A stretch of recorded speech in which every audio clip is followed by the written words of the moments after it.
I'm here with Trey Ford. He's the global security strategist at Rapid7. How are you doing? Doing well. Thanks for having me. Yeah, thanks for coming in. So Trey is recently in his new position at Rapid7. He was the general manager over at Black Hat for a couple of years, but he's going to talk about the changing role of the CSO, especially with the increase of these mega breaches happening at retailers and other companies.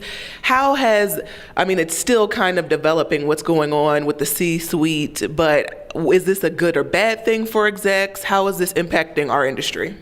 Absolutely. The CSO, the role of the CSO, the existence of the CSO is changing rapidly.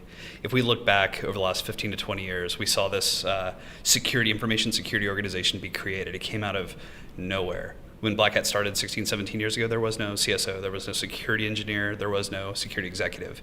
So not only have we found our way to the boardroom, but I think part of your presence in the boardroom is providing value and establishing your place there. Well, not only are organizations now in the wake of these breaches acknowledging this, taking light of this, but I think it's also driving a healthy conversation. We spent a lot of time initially as CSOs building what I would consider to be defensive metrics, defensive perspective. We were worried about uptime, which of course is still key. But I don't think we felt as safe discussing breaches. Activating incident response doesn't mean failure, and I think balancing prevention and response is a very healthy thing. Mm-hmm. Now, as far as transparency, what type of responsibility do these companies actually have? It can vary. So does that present a problem? And the case-by-case, basis of it, what should they be telling customers and then even the research community? Absolutely. So in a breach scenario, crisis communications is huge. Having a crisis communications plan, a strong relationship with marketing and PR messaging, and then legal is critical. I think aspiring for higher levels of transparency is key. I think it's very important. I think a lot of organizations have a strong relationship and have a lot of opportunity to lose face through an incident.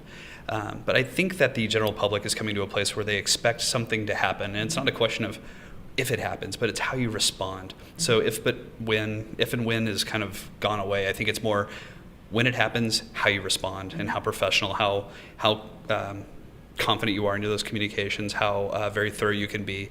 But you want to inspire confidence through those communications. We've had campaigns like Reset the Net that are looking at the user level.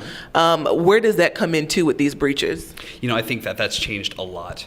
Social media through Facebook, Twitter, and other avenues get to interact with the brand. You couldn't talk to Target as a whole organization.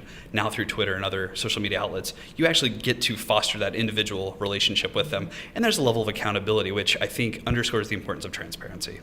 So a lot of these breaches have exposed the credentials of users. What about from the hacker side or the attacker side? What do we need to be thinking about as far as authentication? Absolutely. For those with pen testing experience, they know that attacking credentials is one of the cornerstone post-exploitation moves. From a defender standpoint, we know from Verizon's DBIR that last year credentials were one of the top post-compromised actions. Over the last 5 years, it's stayed in the top 10. So from a playbook standpoint, PCI already says we need to be retaining successful and unsuccessful login events, but are we watching those? And I think compromised credentials are kind of like a silent killer. Like, think carbon monoxide. It's around us, it's there, but how are you detecting it? Once you look at it, you're going to have a high fidelity indicator, a level of confidence that something bad's happening. Take a hard look at that stuff. All right, well, thanks for being with us, Trey. Again, we have the global security strategist at Rapid7, Trey Ford. Please join us next time.